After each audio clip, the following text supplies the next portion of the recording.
Jesper Wexel, or JV, or JW, as he's known in America, I think is the most impressive Counter-Strike player in the game. And I say that because if you look at somebody like Kenny S on Titan, everything that Existence does with that team, the set smokes and executes. And it was the exact same way with Shocks. And it's a little bit the same way with Apex. Is set to make their jobs easy. And if you look at any entry fragger, an entry fragger is truly only as good as its support player. Okay? And I don't think people understand how hard it is to entry frag. And if they do, they don't want to do it. Typically. Or they just don't understand how hard it is to entry frag, and they go, well, I can't entry frag, but you should really be doing better if you're entry fragging, but poor old me, I don't want to entry frag. You go ahead and entry frag, but then you also have to do better and have a better KD and have a higher ADR. But no, not me. I don't want to be the guy entry fragging, and I don't want to be the guy supporting. Okay. So, entry fragging in general is extremely difficult, and your entry fragger is only as good as the people behind him supporting him. And I don't mean the trade fragger or the playmaker. I mean the actual support player who would be getting little to no frags unless he was to pull some sort of clutch out of nowhere when the round's pretty much lost. Meaning your entry fragger dies, your trade fragger doesn't get a trade frag, and now here comes your support player who is faced with being alone, everybody knowing exactly where he's coming from, having the attention of pretty much all the counter-terrorists, and having to make a play from there. Which is why a really solid third guy in or support player, you've been able to see Exist do this a lot, although Exist and Freiburg have been switching off depending on how up to task Freiburg feels he is. And that's important for an entry fragger. But with Fnatic, with a player like JW, you have a real special breed, a real special caliber of player. One, he ops.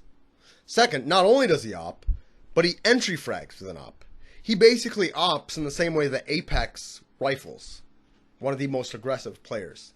And when he doesn't have an op, when he has a CZ or a Mag 7 or an AK-47, you can really see that this is a true entry fragger, in the sense that even in a retake, CT side, he's the one constantly making the first interaction. And that's the most important part.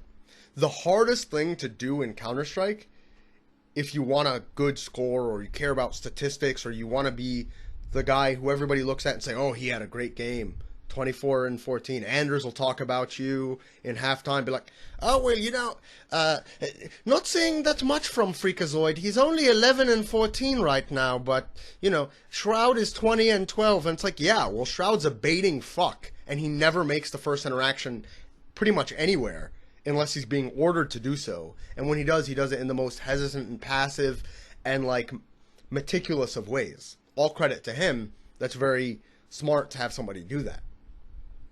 But that kind of ruthless aggression that we see from entry fraggers like Freiburg, like Bialy sometimes, like Taz sometimes on Virtus Pro, like Kiyoshima, like Apex, and like JW, you're not necessarily going to be rewarded statistically for that kind of play, for being constantly the first guy making the first interaction. You're going to have the least advantages when doing that.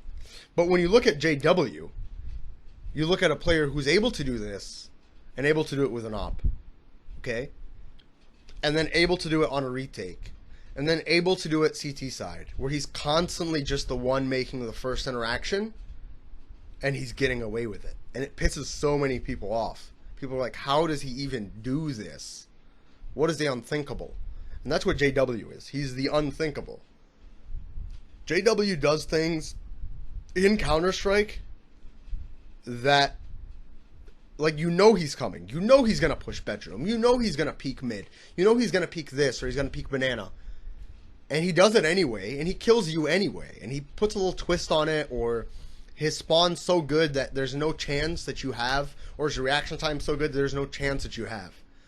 So the kind of special player JW is really intimidates a lot of teams, and it also just opens things up around the map, not just for JW, but also for Flusha and for Olaf. Because Olaf especially, Olaf and JW being as aggressive as they are, Olaf's a very aggressive lurker. He works alone at some parts of the map, and he's able to get into some areas like B-Plat or like Sandwich in Train, and he's able to make a presence, but JW's already making a presence somewhere else. So JW's already out T-Con, and they have to worry about JW. And Olaf's out Sandwich, and they don't necessarily have to worry that much about Olaf, because Olaf hasn't been killing anybody, so there's nobody who they have to really trade. And then Olaf comes in, and he gets this, he flanks, and he gets this kill, and this, he gets like 2-3 kills off of that. So that's the kind of impact, presence, and interactions can have. And a player who's making interactions, and not only just making them, but winning those interactions. That's the beauty of JW. That's the special, amazing part of who JW is as a player. And then that opens up things for guys like Crims, who will then be able to trade just in case JW doesn't get those frags, okay? Or Pronax, sometimes, not all the time. Or Flusha, who, because of the presence that JW is able to make and that Olaf's able to make flanking off of JW's interaction, he's able to also make another slower flank, a deeper flank on rotations or pick up rotators. And that's that fnatic machine. When it's working really well, it's working kind of around whatever interactions JW makes, whether he's successful or not. If he is successful, it's working great. If he's not successful, Olaf can feed off of that, and so can Crims. Okay? But there's really no other bedrock. There's really no other absolute gemstone of a player that is JW.